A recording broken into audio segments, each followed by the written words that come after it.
Assalamualaikum warahmatullahi wabarakatuh. Halo semuanya.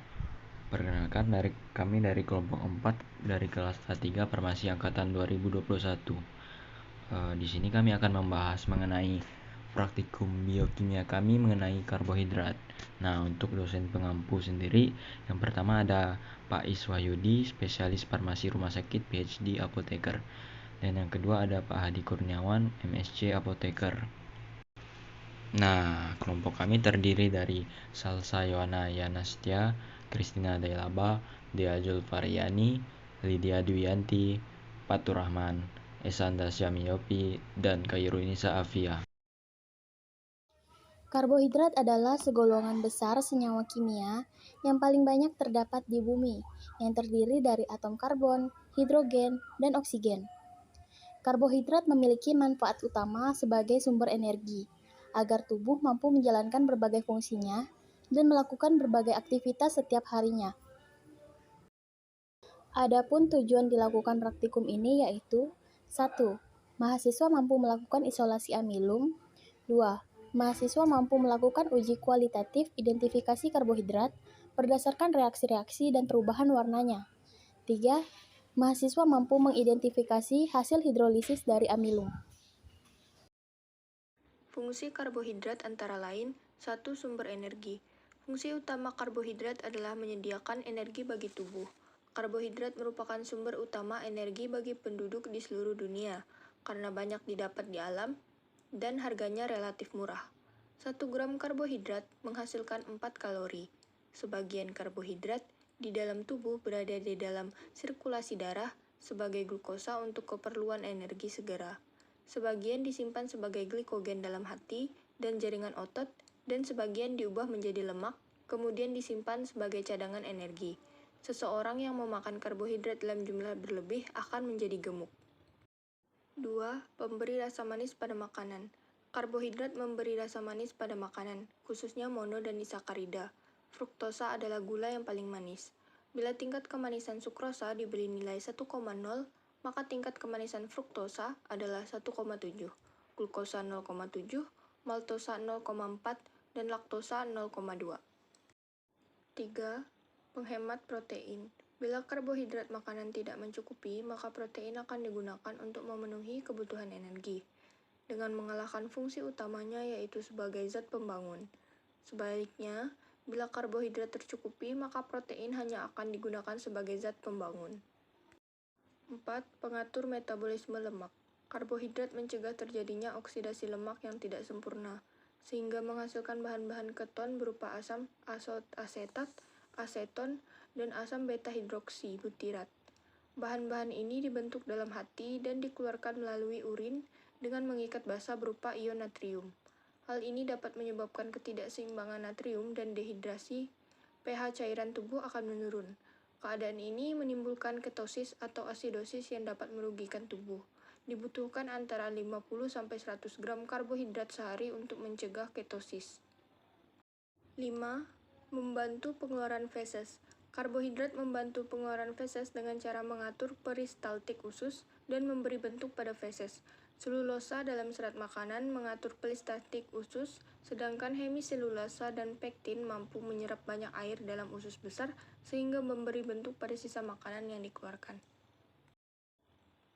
Klasifikasi karbohidrat. 1. Monosakarida atau gula sederhana. Monosakarida adalah karbohidrat paling sederhana yang merupakan molekul terkecil karbohidrat. Dalam tubuh, monosakarida langsung diserap oleh dinding-dinding usus halus dan masuk ke dalam peredaran darah. Monosakarida dikelompokkan menjadi 3 golongan, yaitu A. Glukosa, disebut juga dextrosa, yang terdapat dalam buah-buahan dan sayur-sayuran. Semua jenis karbohidrat akhirnya akan diubah menjadi glukosa. B. Fruktosa, disebut juga lelulosa. Zat ini bersama-sama glukosa terdapat dalam buah-buahan dan sayuran, terutama dalam madu yang menyebabkan rasa manis. C. Galaktosa, berasal dari pemecahan disakarida. 2. Disakarida adalah gabungan dari 2 macam monosakarida. Dalam proses metabolisme, disakarida akan dipecah menjadi 2 molekul monosakarida oleh enzim dalam tubuh. Disakarida dikelompokkan menjadi 3 golongan, yaitu sukrosa, terdapat dalam gula tebu, gula aren. Dalam proses pencernaan sukrosa akan dipecah menjadi glukosa dan fruktosa. Maltosa, hasil pecahan zat tepung atau pati yang selanjutnya dipecah menjadi 2 molekul glukosa. Dan terakhir laktosa atau gula susu, banyak terdapat pada susu. Dalam tubuh manusia, laktosa agak sulit dicerna jika dibandingkan dengan sukrosa dan maltosa. Dalam proses pencernaan laktosa akan dipecah menjadi 1 molekul glukosa dan 1 molekul galaktosa. 3. Polisakarida atau karbohidrat kompleks. Polisakarida merupakan gabungan beberapa molekul monosakarida. Disebut oligosakarida jika tersusun atas 3-6 molekul monosakarida dan disebut polisakarida jika tersusun atas lebih dari 11-6 molekul monosakarida. Uji karbohidrat. Yang pertama, uji Benedict. Uji Benedict karbohidrat dilakukan untuk mengetahui apakah bahan makanan mengandung gugus aldehid atau keton bebas. Semua monosakarida dan disakarida akan bereaksi positif jika diuji Benedict, namun pada polisakarida akan bereaksi negatif. Uji positif Benedict ditandai dengan terbentuknya larutan hijau, merah, orange, atau merah bata, serta adanya endapan. Gula preduksi akan mengalami oksidasi dalam larutan basah. Gula preduksi akan mengalami tautomerisasi dan membentuk enediol yang mereduksi ion tembaga menjadi tembaga. Yang kedua, uji Fehling. Reagen atau preaksi Fehling terdiri atas 2 macam larutan, yaitu larutan Fehling A dan Fehling B. Larutan Fehling A adalah larutan CuSO4, sedangkan Fehling B adalah larutan kalium natrium tartrat dan NaOH dalam air. Kedua macam larutan ini disimpan secara terpisah dan dicampur ketika akan digunakan. Glukosa, galaktosa, maltosa mengandung gugus aldehid, sehingga dengan reaksi Fehling memberikan uji yang positif, yang ditandai dengan terbentuknya endapan merah. Fruktosa meskipun tidak mengandung gugus aldehid juga menimbulkan endapan merah dengan reaksi Fehling karena banyak mengandung gugus hidroksil, sehingga gula tersebut disebut gula preduksi. Yang ketiga, uji iodium. Uji iodin karbohidrat merupakan uji yang paling mudah dan sering dilakukan. Namun, hanya cukup meneteskan iodin ke bahan makanan. Jika bahan makanan mengandung karbohidrat, maka akan menunjukkan warna biru keumuman. Uji karbohidrat iodin mengambil prinsip serap molekul polisakarida yang mengandung rantai glukosa dan membentuk heliks. Ruang antara heliks ini mampu menampung molekul iodin. Yang keempat, uji Molis. Uji Molis karbohidrat merupakan uji karbohidrat sederhana yang paling sensitif. Bahkan, monosakarida, polisakarida, oligosakarida akan terdeteksi mengandung karbohidrat jika diuji Molis. Prinsip kerja uji Molis adalah reaksi alfa-naptol melalui karbohidrat dengan adanya asam sulfat. Gula akan bereaksi dengan alfa-naptol dalam lingkungan asam, kemudian membentuk warna ungu pada turunan furfural. Semakin pekat warna ungu yang muncul pada bahan makanan yang diuji, maka jumlah karbohidratnya semakin tinggi. Yang kelima, uji Seliwanov. Uji karbohidrat kimia ini dimaksudkan untuk mengetahui kandungan monosakarida dengan gugus fungsi ketonik. Biasanya, uji Seliwanov digunakan untuk menguji fruktosa dan glukosa. Sukrosa yang mudah terhidrolisis akan menjadi glukosa dan fruktosa. Sukrosa tersebut akan menunjukkan reaksi positif dengan menampilkan warna merah. Pengujian karbohidrat dengan metode ini dilakukan dengan cara mencampurkan bahan makanan yang sudah berbentuk cair dan reagen Seliwanov ke dalam tabung reaksi. Selanjutnya, alat dan bahan serta cara kerja yang dilakukan pada praktikum kali ini. Untuk alat yang digunakan adalah tabung reaksi beserta rak tabung, gelas beker, pipet tetes, penjepit tabung reaksi, penangas air, dan yang terakhir kertas label.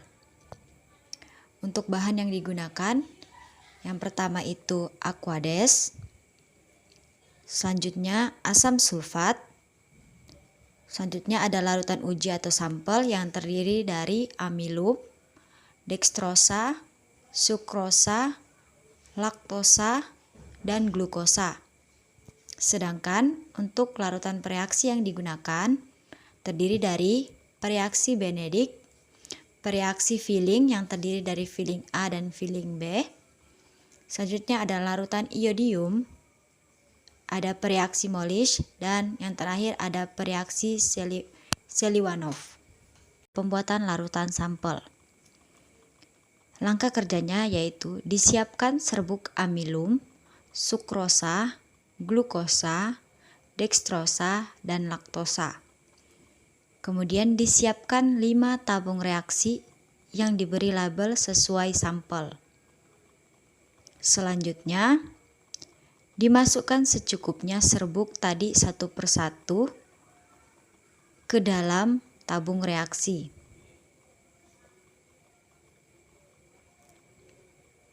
Kemudian ditambahkan aquades secukupnya dan dihomogenkan.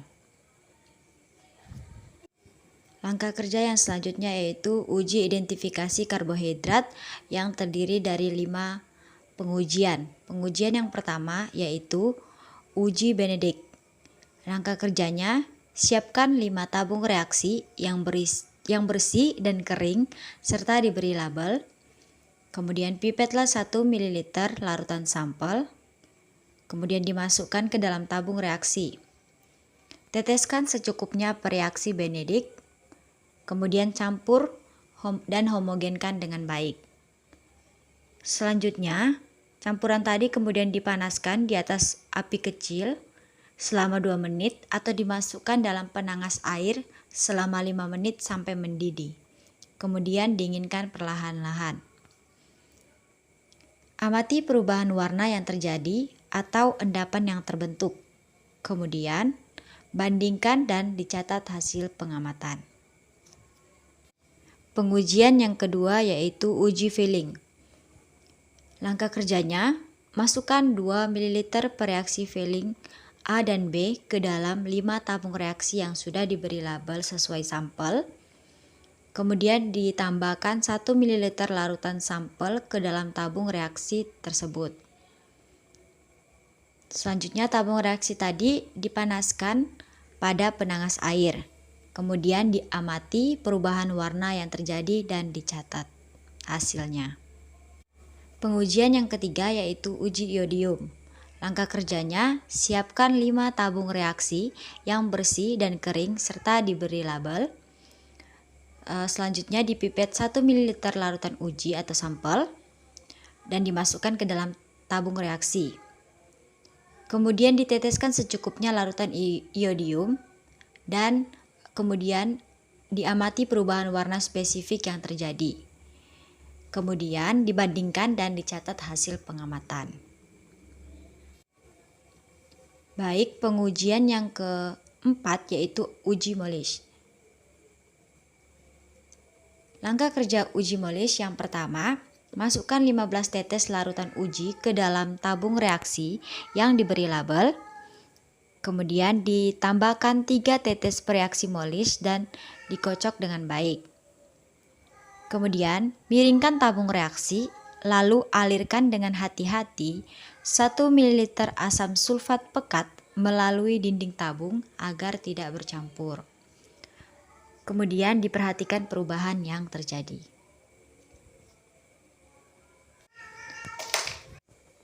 Pengujian yang terakhir yaitu uji Seliwanov. Langkah kerjanya, masukkan 5 tetes larutan uji dan 15 tetes pereaksi Seliwanov ke dalam tabung reaksi yang sudah diberi label.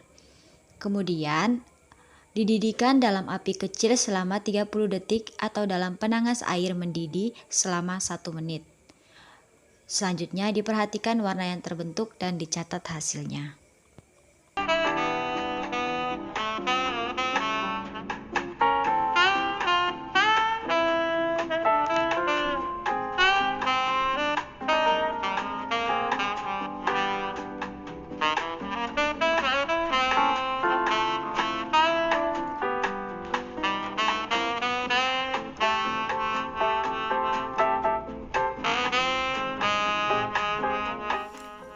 Penjelasan. Pada percobaan di atas, dilakukan pengujian karbohidrat meliputi uji Benedict, uji Fehling, uji iodium, uji Molis, dan uji Seliwanov. Sampel yang digunakan dalam percobaan ini yaitu amilum, glukosa, sukrosa, dekstrosa, dekstrin, dan laktosa. Pada uji Benedict diperoleh bahwa sampel laktosa menghasilkan endapan hijau, sedangkan sampel glukosa menghasilkan endapan merah. Hal ini membuktikan bahwa pada laktosa dan glukosa memiliki gula reduksi. Gula reduksi adalah gula yang mengalami reaksi hidrolisis dan dapat diurai menjadi paling sedikit 2 monosakarida. Endapan yang terbentuk dapat menghasilkan warna yang berbeda seperti merah bata, orange, kuning, dan hijau. Hal ini dikarenakan konsentrasi yang terdapat di dalam gula reduksinya. Jika endapan menghasilkan endapan merah bata, maka gula reduksi yang terdapat di dalam sampel semakin banyak. Uji Fehling digunakan untuk menunjukkan sifat khusus karbohidrat dengan adanya karbohidrat pereduksi. Hasil uji Fehling menunjukkan bahwa pada dekstrin dan glukosa menghasilkan endapan merah bata. Laktosa menghasilkan endapan yang memiliki 3 bagian warna yaitu biru, hijau, dan merah bata. Hal ini menunjukkan bahwa dekstrin, glukosa, dan laktosa dapat mereduksi larutan Fehling dan sebagai karbohidrat pereduksi. Pada saat sampel direaksikan dengan reaksi Fehling dan dipanaskan, maka akan terbentuk endapan merah bata pada hasil akhir. Berikut adalah reaksi yang terjadi. 2CO2 ditambah 2OH menghasilkan 2CO2O ditambah H2O. Dalam reaksi ini, ion CO2+ direduksi menjadi Cu+, yang dalam suasana basah akan diendapkan menjadi Cu2O. Fehling B berfungsi untuk mencegah Cu2+ mengendap dalam suasana alkalis, sedangkan pada sampel amilum yang tetap berwarna biru disebabkan karena amilum merupakan polisakarida yang tidak dapat bereaksi positif dengan reaksi Fehling. Amilum bukan gula reduksi yang tidak mempunyai gugus aldehid dan keton bebas, sehingga tidak terjadi oksidasi antara amilum dengan larutan Fehling. Karbohidrat dengan golongan polisakarida akan memberikan reaksi dengan larutan iodium dan memberikan warna biru kehitaman yang menunjukkan adanya amilum atau pati pada sampel.